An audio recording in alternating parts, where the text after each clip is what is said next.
शाम होने के बाद इतना अंधेरा हो जाता है कि आने जाने वाले लोग परेशान होते हैं। रामतलाई का रास्ता मिलता है और बरसात के दिनों में तो इतनी स्थिति खराब हो जाती है। जहरीली जीव लोग पैदल आने जाने वाले, रामतलाई घूमने वाले, रिवर जाने वाले सभी का आना जाना रहता है। तो उन सभी खंभों पे लाइट लगाई जाए। हाँ, इसमें सारी चीज डिटेल से एक जो रोड बनी थी पिछले 2023 के अंदर अपने आपके दादाजी जी ये जो पार्क बना है उससे लेकर हमारे पुल तक, तो उनकी दोनों साइडें रख दी गई है खाली। तो कुछ जगह तो इंटरलॉक लगा दिए और बाकी नहीं लगाए। तो वो सभी जो जितनी खाली जगह है उनमें इंटरलॉक लगाकर रोड पे जितना कचरा और मिट्टी है उनको हटाया जाए कि रोड सुंदर लगे। ये मांग है, आपसे निवेदन है कि हमारा जल्द इस चीज का समाधान हो। नाजायज हमारी कोई मांग नहीं है इसके अंदर, कोई भी नाजायज मांग नहीं है। नाजायज हो तो आप उस पर कट कर सकते हैं। आपने जो प्रॉब्लम्स बताई है जितनी जल्दी आपसे आशा करते हैं जल्द ही आप, इसमें सैकड़ों लोगों के दस्तखत है जो इस चीज से सहमत है, वार्ड के लोग हैं, है ना। इनमें मदरसा का भी एक लेटर पैड पे आपको दे दिया है, एक स्कूल का भी दे दिया है। तो आशा करते हैं आप जल्दी करोगे तो आप अपना साइन करते हैं। वो तो ये ओरिजिनल दे दिया आपको, ओरिजिनल दे दिया आपको।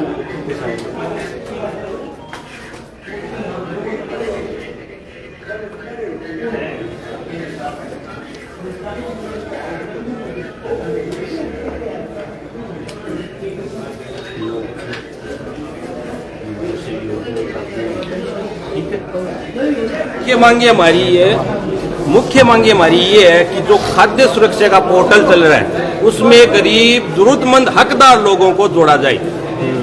दूसरी मांग हमारी है कि C65 से लेकर राजपुरा माइनर दुलाओं की डाणी नेरपुरिये तक स्पीड ब्रेकर 3 स्पीड ब्रेकर बनाया जाए, जिसकी मैंने लिखित में जो स्थान चिन्ह दिए हैं वो लगा दिए मैंने इसके अंदर।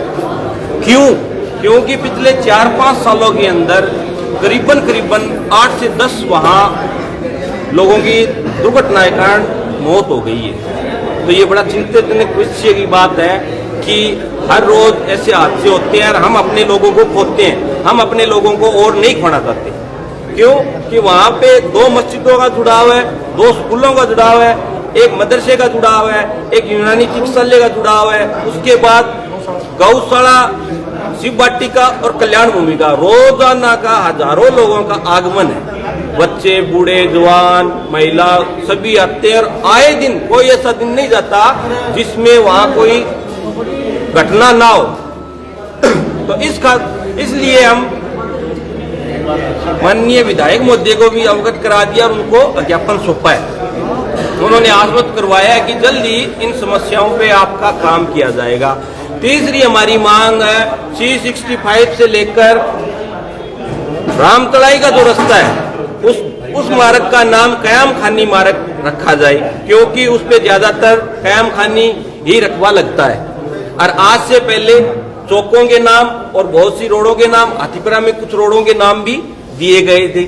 हमारा निवेदन है कि ये काम होना चाहिए। उसके बाद चौथी मांग हमारी ये थी कि जिस प्रकार से पिछले कुछ दिनों में या पिछले कुछ सालों में सफाई की व्यवस्था चरमराई हुई है, बिल्कुल 15-15, 20-20 दिन सफाई वाले आते नहीं है। तो नगर पालिका किस लिए, जनप्रतिनिधि किस लिए, जिन जनप्रतिनिधियों को हमने चुनकर भेजा है वो जनता की समस्या को हल करने के लिए भेजा था, ना कि जनता की समस्या को और बढ़ाने के लिए। उन्होंने कोई गौर नहीं की, तो हम लास्ट में हार तक के आज हमें ज्ञापन देना पड़ा। 5वीं मांग हमारी ये है कि जो राजपुरा माइनर से लेकर बिजली बोर्ड तक जो बिजली के खंभे लगे हुए हैं उस पे एक भी लाइट नहीं लगी हुई है। शाम होने के बाद बिल्कुल अंधेरा हो जाता है, लोगों को आने जाने में परेशानी होती है। तो उन 42-43 खंभों पे स्ट्रीट लाइट लगवाई जाए। छठी मांग हमारी ये है कि जो पिछले बजट में रोड बनाई गई थी सीवरेज के द्वारा, उनके दोनों साइडों में जगह कच्ची छोड़ दी गई थी इस बात को लेकर छोड़ दी गई थी कि इन दोनों साइडों में इंटरलॉक लगाया जाएगा, और वहां कुछ जगह पे इंटरलॉक लगाया भी गया है और बाकी जगह पे नहीं लगाया गया। तो हमारा ये निवेदन है कि दोनों साइडों में इंटरलॉक लगाकर जो रोड पे मिट्टी और कचरा पड़ा है उनको उठाया जाए और रोड को साफ किया जाए। ये हमारी 6 मांगे थी। इन पर चेयरमैन साहिबा ने भी हमें आश्वासन दिया है कि आपका जल्द ही समस्या पे काम होगा। देखिए, साधारण बजट बैठक रही पहले तो हमारी, और जो सर्वसम्मति से सभी सम्मानित सदस्यों के पूर्णतः सहयोग के साथ पारित हुआ है। उसके बाद में हम एक जनरल बैठक भी हमने की है। उस बैठक में सबसे मेन जो कार्य था वो स्वच्छता से ही रिलेटेड था, जिसमें हम एक तो डोर टू डोर कचरा संग्रहण के लिए IoT बेस्ड हम टेंडर करने जा रहे हैं और एक फर्म को ये सारा कार्य दिया जाएगा। उसके बाद में उसमें ट्रैक्टर है, कुछ ट्रैक्टर पालिका के खुद के क्रय करने के लिए भी हमने स्वीकृति चाहिए, जो हम विभाग से स्वीकृति मिलने के पश्चात हम उनको खरीदेंगे। और नए ट्रैक्टर है, कॉन्ट्रैक्ट बेस पे ट्रैक्टर रखने के लिए भी है, जब तक ये सारी व्यवस्थाएं दुरुस्त नहीं हो जाती हैं, क्योंकि सफाई का जो कार्य है वो दैनंदिनी का कार्य है, तो प्रतिदिवस आवश्यकता रहती है। और कुछ हमारे जो कर्मचारी थे पूर्व में लगे हुए थे, उनके 2 साल का जो टेन्योर पीरियड प्रवीक्षा काल पूर्ण हो चुका है, उनको फिक्सेशन का है और अनुकंपा नियुक्ति के कुछ केसेस हैं। तो सभी में मंडल के द्वारा पूर्ण एकजुटता से सर्वसम्मति से सभी एजेंडों को पारित किया गया है और कुछ अच्छे सुधार के भी सुझाव दिए गए हैं, जिसमें थोड़ा मुख्य जो समस्या है वो सफाई की है और एक सीवरेज की सबसे बड़ी समस्या। सीवरेज में जैसा कि हमने विधायक जी के सानिध्य में हमने 27 तारीख को भी कंपनी के प्रतिनिधियों से बैठक की है, लेकिन अभी उस बैठक के पश्चात थोड़ा सा आशानुरूप कार्य नहीं हो रहा है। तो हमने कंपनी को 2 बार नोटिस दिया है और अतिशीघ्र हम एक बार पुनः उस बैठक का रिव्यू करने के लिए कंपनी के प्रतिनिधियों को वापस बुलाने जा रहे हैं। और मुख्य जो समस्या है वो सीवरेज और सफाई की ही है, जो शहर में, जैसा कि मैंने भी मेरे कार्य ग्रहण के बाद जो विजिट की है और चीजें देखी है, तो हमारा सबसे प्रायोरिटी फोकस वही है।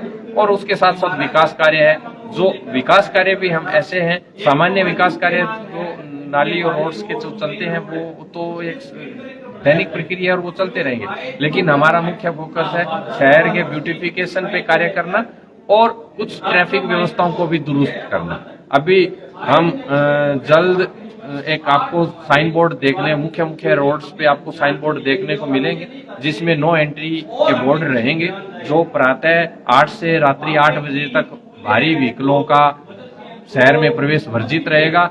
अगर ऐसा कोई व्यक्ति करता है तो उस पर चालान की कार्रवाई संबंधित विभाग के द्वारा की जाएगी। तो आप सभी के माध्यम से भी मैं आमजन से एक अनुरोध करता हूं कि इन चीजों को और थोड़ा सा सफाई के संदर्भ में भी थोड़ा जागरूक बने और अच्छा कार्य करें। जी, स्ट्रीट वेंडर्स का जैसा कि मुझे ज्ञात हुआ कि हमारे ऑनलाइन रिकॉर्ड के हिसाब से स्ट्रीट वेंडर की संख्या बहुत ही कम है। अमूमन अगर मैं कहूं तो शायद एक सैकड़ा भी नहीं है, जबकि शहर में हजारों स्ट्रीट वेंडर्स कार्ड बने हुए हैं। अब वो कहाँ बने हैं तो हम उसकी भी जांच चल रही। हमें कुछ 1-2 कार्ड प्राप्त हुए जो गलत जारी हुए, उस संदर्भ में भी अब कानूनन कार्रवाई में मैं अतिशीघ्र जाने वाला हूं। हम FIR करवाएंगे, लॉन्च करवाएंगे। तो मेरा आमजन से अनुरोध है कि जो वाजिब है वो डायरेक्ट अपना ऑनलाइन आवेदन करें और पालिका के माध्यम से स्ट्रीट वेंडर कार्ड प्राप्त करें, क्योंकि अतिशीघ्र हम सभी स्ट्रीट वेंडर का वेरिफिकेशन करेंगे। अगर उसमें वो फर्जी पाए जाते हैं तो उन सभी के खिलाफ कार्रवाई होगी, वो स्ट्रीट वेंडर कैंसिल होंगे, क्योंकि अनावश्यक लाभ प्राप्ति में कोई भी व्यक्ति स्ट्रीट वेंडर कार्ड शायद बनवा सकता है, बनवा रहे होंगे। तो मैं यही कह रहा हूँ कि किसी के झांसे में आके गलत कार्रवाई, कानूनन अवैध कार्य न करें, क्योंकि वरना कानूनन कार्रवाई सभी के लिए समान हो। देखिए, अवैध कॉलोनियों का क्या रहता है कि आम जन को सारी चीजें बारीकी से पता नहीं होती हैं और जो कॉलोनाइजर होते हैं वो उनको बढ़ा चढ़ा के अपनी बातों के एक आम जन की गाड़ी कमाई को कब्जे में अपने कर लेते हैं, या मान लो उनको प्लॉट सेल कर देते हैं। फिर वो लोग आएंगे हमारे पास, कहेंगे जी मेरा पट्टा नहीं बना, तो देखिए जो चीज नियमानुसार नहीं है उसका पट्टा तो मैं भी नहीं बना सकता, कोई भी नहीं बना सकता। फिर वहां विकास का तो सवाल ही पैदा नहीं होता। तो इस कार्य में बाद में वो जो प्लॉट धारक होता है वो अपने आप को ठगा सा महसूस करता है। तो इस संदर्भ में काफी पैराफेरियल क्षेत्र के अंदर ऐसी कॉलोनियां कट चुकी हैं जो ना ही पालिका से अप्रूव्ड है, ना ही टाउन प्लानिंग से अप्रूव्ड है, ना ही पालिका में प्रॉपर पत्रावलियां संधारित हैं।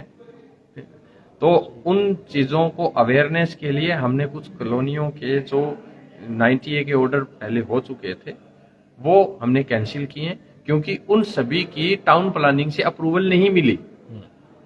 अप्रूवल नहीं मिली तो उनका मतलब एग्जिस्ट रहना भी वो औचित्य नहीं बनता। तो कल को आम जन उनके बहकावे में नहीं है।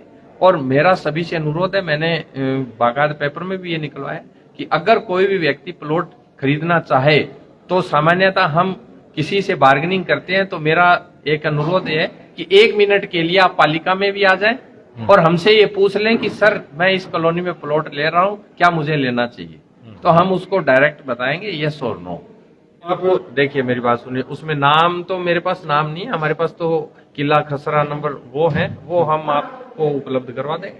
वो तो आपने कल लेटर में हमने देखा सर, लेकिन कॉलोनी का नाम अब देखिए उसमें नाम तो मुझे नहीं पता कि किसी ने श्याम विहार रखा है, आनंद विहार रखा है, क्या रखा है, क्योंकि हमारे रिकॉर्ड में तो वो नाम होता